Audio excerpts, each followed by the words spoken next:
পঞ্চায়েত নির্বাচন যত সামনে আসছে যেন মনে হচ্ছে মানে পশ্চিমবঙ্গ উত্তর থেকে দক্ষিণ সর্বত্র আপনার বারুদের গোলার ওপরে দাঁড়িয়ে রয়েছে। বিরোধীরা পর্যন্ত এই অভিযোগ তুলছে। কি মনে করছেন আজকে আপনি? দেখো, একটা কথা বলি, বিরোধীদের কাছে কোনো প্ল্যান অ্যান্ড প্রোগ্রাম নেই। ও দুটো কথা জানে, একটা জাতীয়তা, সাম্প্রদায়িকতা, আর তারপরে ওই বম ভুজালি হেন তেন হাফিজ হাফিজ। আমার মনে হচ্ছে পশ্চিমবাংলায় কিন্তু বিরোধীদেরকে বুঝতে হবে এই ভূমিটা কিন্তু হচ্ছে মাতঙ্গিনী হাজরার ভূমি। এখানে ওই বম পিস্তল দিয়ে সিপিএম অনেক রাজত্ব করেছে, আর মমতা বন্দ্যোপাধ্যায় সিপিএমের মতো লোককে কোথায় যে তাড়িয়ে দিল এখন দূরবীন দিয়ে দেখলে খোঁজা যাচ্ছে না। বিজেপি ইতিকালীন কিন্তু ওর মমতা আর অভিষেক সোপিয়া হয়েছে, মানে সব সময় সকাল থেকে রাত্রিবেলা হয়তো মমতা, না হলে ওই তৃণমূল কংগ্রেস আর ওই অভিষেক বন্দ্যোপাধ্যায়। আমার মনে হচ্ছে না যে এইসব ধরনের অপ্রচার করে পশ্চিমবাংলায় তারা কিছু বিশেষ সুবিধা গ্রহণ করতে পারে। অপরদিকে দেখা যাচ্ছে দুদিন আগে রাষ্ট্রপতি দ্রৌপদী মুর্মুকে নিয়ে যেমন মানে লাগাতার যেমন একটা চক্রান্ত বলা হচ্ছিল, এবং রাজ্যের মন্ত্রী অখিলগিরিকে যেভাবে অপদস্থ করা হয়েছে, তার জন্য মাননীয় মুখ্যমন্ত্রী মমতা বন্দ্যোপাধ্যায় ক্ষমা চেয়েছেন। তারপরেও নিয়ে কিন্তু এইটা নিয়ে একটা বিরোধীরা রাজনীতি করছে। যখন বিরোধী দলনেতা শুভেন্দু অধিকারী যখন বীরবাহু হাঁসদাকে যখন বলেছিল যে বলেছিল যে পায়ের চটির তলায় রাখবে, উনিও তো একটা আদিবাসী মহিলা, তাহলে এর জন্যে কে ক্ষমা চাইবে? আপনার কি মনে হচ্ছে? দেখো, মমতা বন্দ্যোপাধ্যায় রাষ্ট্রপতির সম্মান করে যেভাবে ক্ষমতা চাইল, বিজেপিকে ভাবতে হয় যে Mamata Bandyopadhyay is not only the chief minister of West Bengal, she is the picture of west India. ভারতবর্ষের একটা ছবি, ওই ছবিটা যদি বলে যে আমার দলের এমএলএ যদি ভুল করেছে তার জন্য আমি ক্ষমা, বিজেপির কাছে কোনো প্রোগ্রামই নেই। ও এই সব বলে বলে নিজেটাকে বাঁচাবার চেষ্টা করছে। সোফার যে আদিবাসী লোকের জন্যে বিজেপি যে ভাষার প্রয়োগ করেছে, আমি মনে করি না যে ওই জন্যে ওরা কোনো দিন ক্ষমা চাইবে। ক্ষমা চাইছে কিন্তু কেন? कि ওদের মুখে কিছু পেটে কিছু। अच्छा, अभी देखा जा रहा पुराने तिरुमूलचर में नया तिरुमूलचर में पुराने बोल रहे हम लोग तो सम्मान नहीं मिल रहा है, क्या बोलिए? देखिए, मैं बताऊं, मैं सबसे पुराना तृणमूल कांग्रेस का कर्मी हूँ। एक युग का अंत होने के बाद दूसरा नेता लोग आते हैं। सब दिन हम प्रेसिडेंट रहेंगे ऐसा तो नहीं हो सकता है, सब दिन हम ही पद पाएंगे ऐसा नहीं हो सकता है। लेकिन मुझे विश्वास है कि पुराने तृणमूल कांग्रेस के कर्मियों का इज्जत ममता बंदोपाध्याय की नज़र में आज भी वैसा ही है जितना पहले था। कुछ लोग अप्रचार कर रहे हैं, नया तृणमूल, पुराना तृणमूल, ये तृणमूल वो तृणमूल। हम लोग तो एक ही बात जानते हैं, हमारी नेत्री ममता बंदोपाध्याय 1998 में तृणमूल कांग्रेस की गठन की थी। आज 2022 के हम सफर साथी हैं। हमने उनका मूल्यबोध की राजनीति से लेकर मामाटी मानुष तक के यात्रा का शागिर्द हूँ। और पुराने तृणमूल कांग्रेस के जो कर्मी हैं जिनके बारे में आपने कहा कि उनका सम्मान नहीं होता है, मैं समझता हूँ कि शायद वो सम्मान के भूखे हैं लेकिन पद के भूखे नहीं हैं। क्योंकि जिसकी जमीन मजबूत होती है उसका जमीर मजबूत होता है, और जिसका जमीर मजबूत होगा वही ममता बंदोपाध्याय जिंदाबाद करेगा, दूसरा कोई नहीं कर सकता। तो बहुत आंदोलन किया है, कहाँ तक आपका आंदोलन सफल रहा? देखिए, मैं एक बार बताऊं कि भारतवर्ष की राजधानी दिल्ली है, आर्थिक राजधानी बम्बई है, तो आपको ये मान लेना चाहिए कि सांस्कृतिक राजधानी जो है वो मिथिला है, और मैथिली भाषा भारत की सबसे प्राचीनतम भाषा है।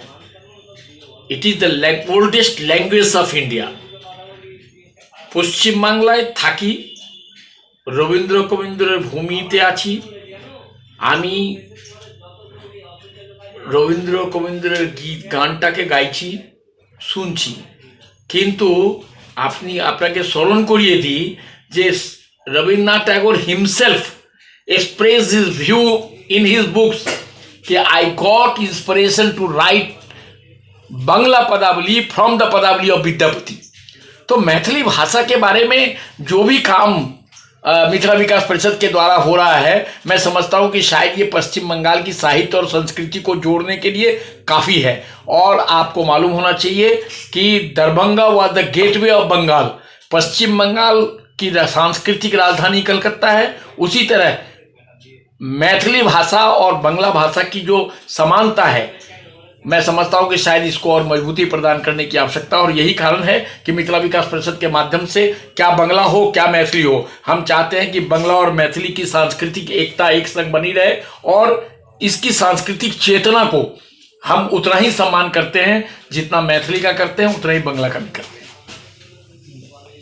और क्या क्या सेवा करते हैं जनता साझा? देखिए, मैं आपको बताऊं कि पश्चिम बंगाल में मैथिली भाषी संख्याओं की है 10 लाख की आबादी। पश्चिम बंगाल में 10 लाख से बेसी लोग मैथिली भाषी हैं।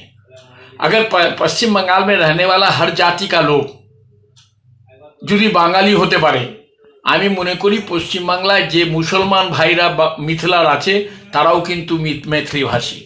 और मैथिली के लिए चाहे वो विद्यापति की मूर्ति की स्थापना हो गिरीश पार्क में, चाहे यायावर कवि यात्री नागार्जुन की मूर्ति की स्थापना हो, चाहे कोली द्वारा सीट बिक्री करने का प्रतिवाद हो, चाहे वो सियालदह ओवरब्रिज को विद्यापति सेतु के नाम से बोला जाए, चाहे गंगा सागर एक्सप्रेस ट्रेन का टाइम और प्रतिदिन चलाने की मांग हो, मैं समझता हूं कि कहीं ना कहीं अप्रत्यक्ष रूप से, निश्चित रूप से पश्चिम बंगाल की जो भूमिका है वो बहुत बड़ी भूमिका है।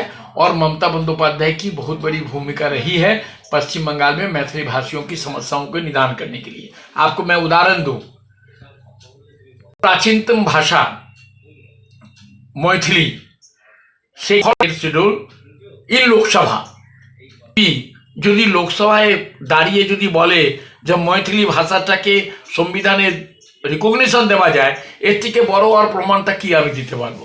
আর I am proud of it कि as Sudeep Bandyopadhyay raised the question for the inclusion of Maithili in 8th schedule, তার 10 দিনের অন্তরকালে when then Prime Minister was late Atal Bihari Vajpayee, আমি স্যালুট করি অটল বিহারী বাজপেয়ীজিকে, এত সুন্দরভাবে উনি সুদীপ বন্দ্যোপাধ্যায়ের কোয়েশ্চেনটাকে জবাব দিলেন আর मैथिलीটাকে 22 আর 23 ডিসেম্বর এই মাসে 1993 তে রিকগনাইজ পেল।